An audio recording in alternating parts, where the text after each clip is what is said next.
So I'm not going to do another tutorial today. I've done a few of those recently, and you can find them in the Wildscapes texture library, which I will link to at the end of the video and down below in the description.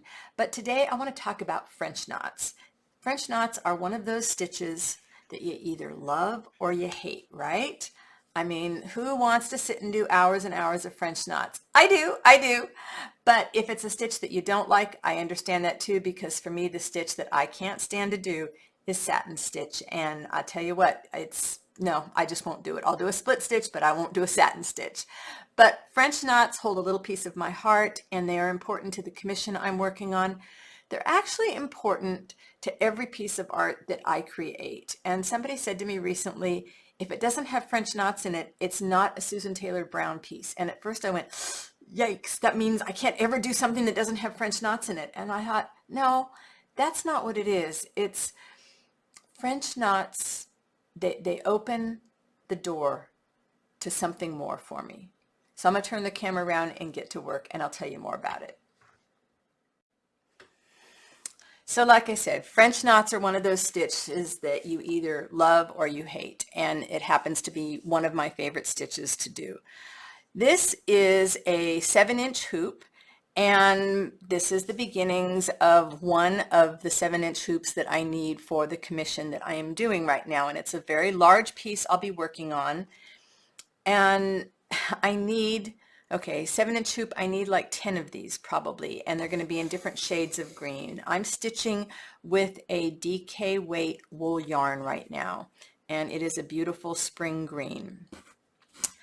And here's the thing about French knots and me. They're not the first stitch I learned, I don't think. Maybe they were one of the first stitches. I think Lazy Daisy was probably the first one.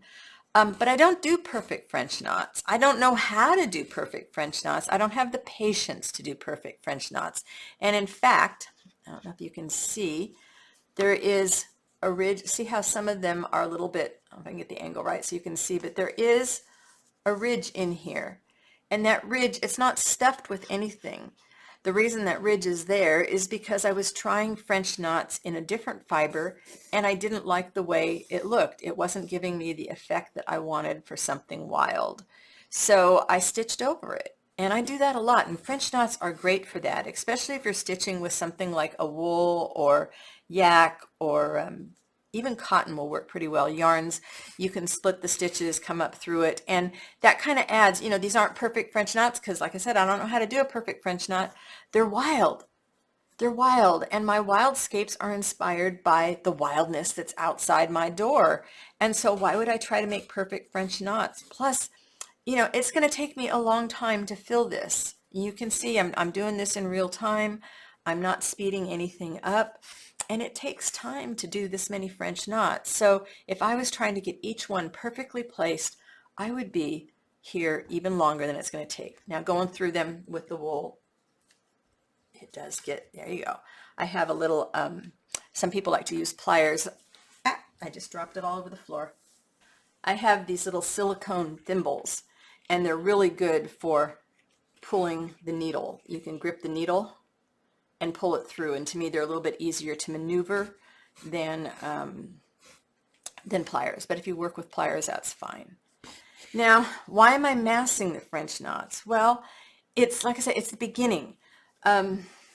It's not that these French knots are like an underpainting. You know, I don't know much about painting, but I understand that a lot of painters prefer to get a big blotch of color on the page first, or on the canvas, and then they can start to work over it. And I know when I was writing, it was the same thing, that, you know, that blank page is very intimidating.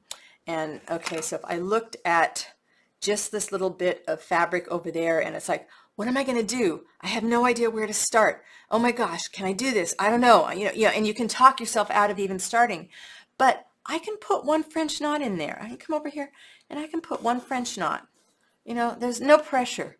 One French knot. Isn't that lovely? And then it's a beginning. And gee, if I put another French knot over here and I start to gather them up, then after a while, I'm not thinking about French knots anymore, and I'm not thinking about the blank fabric that has to be filled. Now I'm starting to think, okay, what happens when I mass these together? You know, right now out in the garden, I've got poppies are blooming like crazy, nasturtiums. I have lots and lots of nasturtiums, and no, they're not a California native plant, but they are the very first plant that I ever grew. It was either kindergarten or first grade. We planted nasturtium seeds in the classroom in an egg carton. And, you know, as soon as they got some true leaves, we got to take them home. And my grandmother actually let me plant them in her garden, which I was quite surprised at. They were towards the back. They couldn't have the front row, but that was okay. And I remember that vividly. That's the only memory I have about garden stuff from childhood, except for doing things I wasn't supposed to with the hose, like making moats all over the place. But nasturtiums, they're blooming everywhere.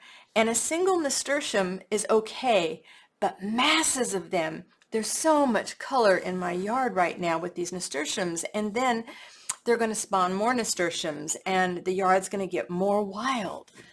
And that to me is the gift of French knots, is the idea that I can sit here and start to freak out because, okay, it's another day. I've got to make some forward progress. You know, am I making enough progress? Am I moving fast enough? What is this all going to look like when it's done? Because, you know, I don't sketch any of this stuff out. For me, I have to build all the pieces. That's why I'm sharing the Wildscape texture library with you. All the pieces that I use to make a wildscape. For me, they're like textile Legos. You know, I can have drizzle stitches, and I can have these grasses, and I can have these grasses, and I have to have masses of them, and then I literally lay them out on the island in the studio and just start moving things around to see what it's going to become. And the French knots, now I might come in and I might put something right in the middle like this, you know, colors that are going to go together, but this just happens to be what's on my desk. So I might come in and do something like that. I might take this French knot pile off the hoop, and I might pull it together, gather it, and make a little kind of like pillow that I can stuff so it's a cushion, and then it might be even more of a hill. I might take it and lay it over the foundation fabric for the whole piece, and then start pulling the bullions next to it and pulling the cast on stitches and I don't know, whatever else I'm going to throw in there, and just see what happens. But the French knots kind of become a bridge as I'm building these things. And since I don't sketch it out, I like to have a lot of the components made ahead of time, which can be frustrating because you want to know what it's going to look like, but I don't have enough of them to start moving around on the island to get a feel for it. But while I'm sitting here doing French knots, and they're a wonderful thing that I can do throughout the day, I can go work on some of the other components and then say, okay, I'm not sure this isn't going the way I want it to. This fiber's not cooperating. I need a break, and I'll come over and do, you know, some French knots. And if I can take a break doing French knots, hey, that's awesome. I always have a few needles threaded ahead of time over at my chair by the TV, and I can sit there and do French knots for hours, and that's what it's going to take. It's going to take a lot of time to get here. But it's a good time for me to ponder how I want the next piece to feel, how I want to join it with something else. They make a wonderful bridge, but they also make, I don't know, a wonderful meditation for me on what it means to stitch.